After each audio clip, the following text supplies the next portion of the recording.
Hi, welcome to SBR Videos. I'm Peter Loshak. Well, we got the Super Bowl coming up in 2 weeks. We're doing a regular call right now with SBR contributor Doug Upstone. And the topic of our call this week, a kind of interesting one, actually. We're going to analyze the line. Why is the Super Bowl line where it is? Doug Upstone, thanks for being back with us. Peter, my pleasure to be back, and boy, looking forward to the Super Bowl. We certainly seem to have a very good matchup in this particular case.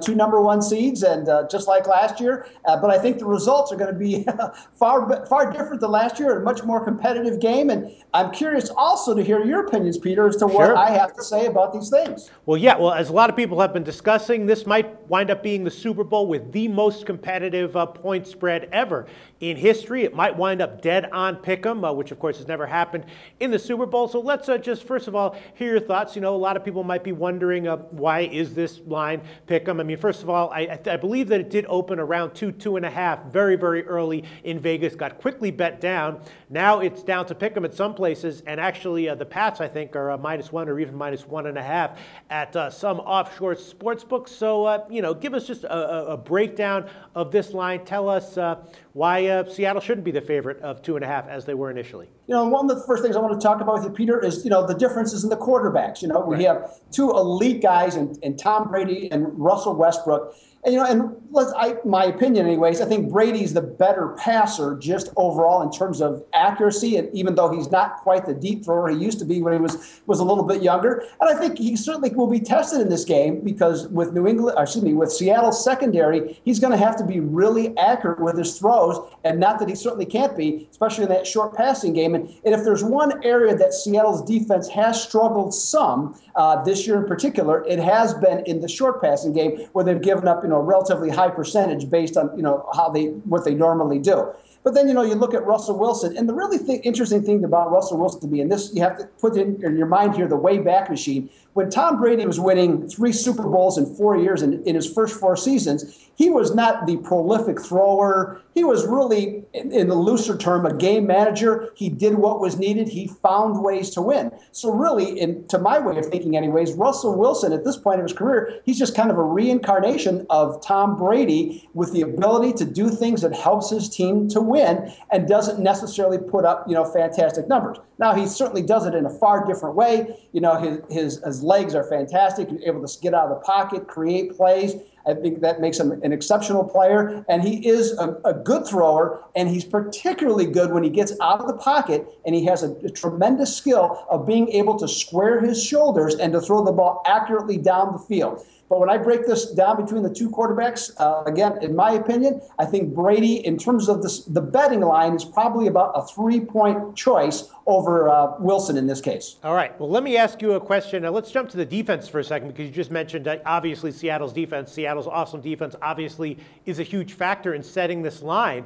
But, there's a difference, I think, between Seattle's defense at full strength, at full health, and possibly being banged up. We know that Richard Sherman might have a somewhat serious injury. A couple other guys are a little bit banged up as well. How much of a factor are those injuries playing into where this line is? Well, I actually don't think they're playing into the line. I'm more of the opinion that Earl Thomas was able to to finish the game, even though he does have a separated shoulder. It does not sound like it's that big of a deal. He's got 2 weeks to heal. Now, does that mean he's going to be able to lower his shoulder and blast a receiver for New England? Probably not. But but his skill set is such that it's not as big a deal. And I think Sherman with his arm, I think he'll definitely be okay. It will be interesting though to see when he lines up on this defense's left side, how many throws that Brady makes that are comeback routes that would force him to use his left hand to come across to try and knock down passes. I'm really curious to see how that plays out. Normally when we think of Seattle, obviously the defense is what gives them a huge edge against any team. We assume for them to have a huge edge on defense, but in this game we know that the Pats have a much better defense than they have had in years past when they also had elite teams. Combining that with possible injuries to key players on Seattle's defense, how much of an edge do you think they really have over the Pats on defense here? Well, when I started writing this article initially, the first number that came to my mind was 7 points. I thought Seattle's defense versus the New England defense was worth 7 points. Wow. And my rationale was based on the two teams had, in terms of the teams that they played, they both gave up about 344 yards to the opposing team. The difference was that New England gave up 341 yards against those teams versus versus Seattle giving up 274, which is number one in the NFL. So, that was part of that thought process. But then when you start looking a little deeper, the points allowed, even though Seattle was number one at, I believe it was 16.5, New England was only at 19.7. So, yes, a difference, but not a dramatic difference. And then looking a little further, the thing that caught my eye, if you look at yards per point allowed, New England this year finished fourth in the NFL and actually higher than Seattle. And so I think that's a real key to this game, and where they'll give up yards but not necessarily points. So when I look at the two defenses, when I finish the completion of my thinking here, I actually created where Seattle has an advantage of 5 points over New England's defense overall, in trying to make a line on this game. All right. So then how do you get to pick them? Where does New England at full strength have two other points? Now we're going to look at the offensive playmakers here, Peter. And, I don't know if you saw this article or not, but ESPN.com went through and rated every player on the roster for both teams, 1 through 122, I believe it was. And I don't think anybody's going to be surprised to learn that Rob Gronkowski was number 1 and Marshawn Lynch was number 2. So in terms of playmakers, I look at Gronkowski for New England. I mean, when he came back and was completely healthy, that changed the New England offense completely, because he demands so much attention, in terms of where he lines up, how they utilize him, and that really benefits all the rest of the receivers for New England and allows Brady more room, and particularly Julian Edelman. And when it's on third down, I mean, he's really a big focus when they need a third down, and I think just opens everything up for them. Now, LeGarrette Blount might not be able to play on a lot of football teams for his attitude and other things, but he certainly is a perfect fit for this team. So he's another big playmaker. I look at him, and if you want to use the thunder and lightning analogy, then you got Shane Vereen coming in, quicker back, better receiver, able to catch the ball, but still is effective running. Now, I look at then the Seattle offense. You got Marshawn Lynch and Turbin and Wilson running around. They're the number one rushing team, and they average collectively 5.2 yards per carry.